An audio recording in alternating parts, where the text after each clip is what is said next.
बिस्मिल्लाहिर्रहमानिर्रहीम। प्रोफेसर ज़हूर Ahmad, professor academy से मैं आपसे मुखातिब हूँ। उम्मीद है कि आप खैरियत से होंगे।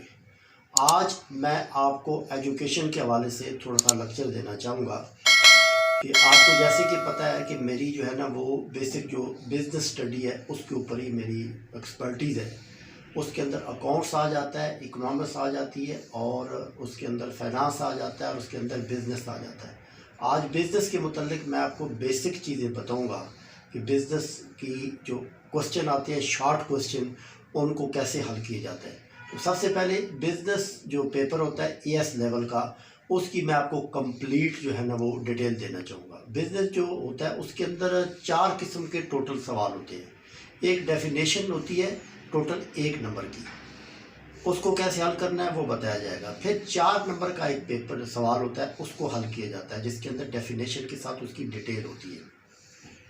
फिर उसके बाद अगले स्टेप के अंदर चले आ जाओगे तो अगले स्टेप के अंदर बाद होगा 12 नंबर का और बाद कंडीशन में 16 नंबर का क्वेश्चन आंसर करना होता है, ये कंडीशन होती है। और दरम्यान में एक नॉर्मल पेपर होता है जो 8 to 10 मार्क्स का भी आ जाता है। ये 4 किस्म की मार्क की है जिसके ऊपर डिटेल दी गई है। कंडीशन के हिसाब से वो चेंज होती रहती है। 1 नंबर का, 4 नंबर का, 8 नंबर का और 15 to 16 नंबर का होता है। 8 से 10 भी हो सकते हैं और 15 से 16 इसके दरमियान होता है।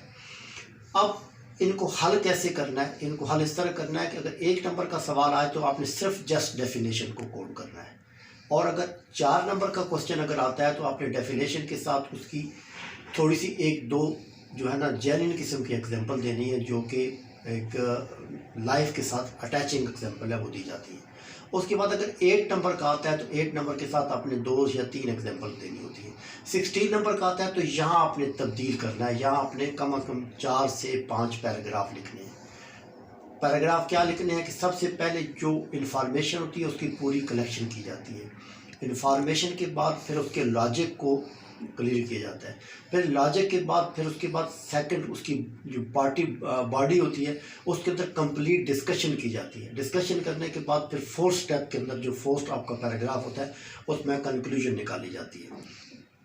इसमें जैनी किस्म के सवाल आते हैं। मिसाल के तौर पर सवाल अगर आ रहा है कि व्हाट इज़ बिज़नेस, बिज़नेस क्या है, तो आपको पता है कि बिज़नेस क्या होता है। ये अक्सर लोगों बच्चे हैं वो बड़े कन्फ्यूजन का शिकार होते हैं। तो बिज़नेस 3 कैटेगरी पे मुश्तमिल होता है: sale, purchase and services. Sale, purchase and services is called business for business purpose. ऐसा काम, ऐसी सेल या ऐसी परचेज या ऐसी सर्विसेज जो बिजनेस के पर्पज़ के लिए की जाए उसको कहा जाता है बिजनेस कहा जाता है।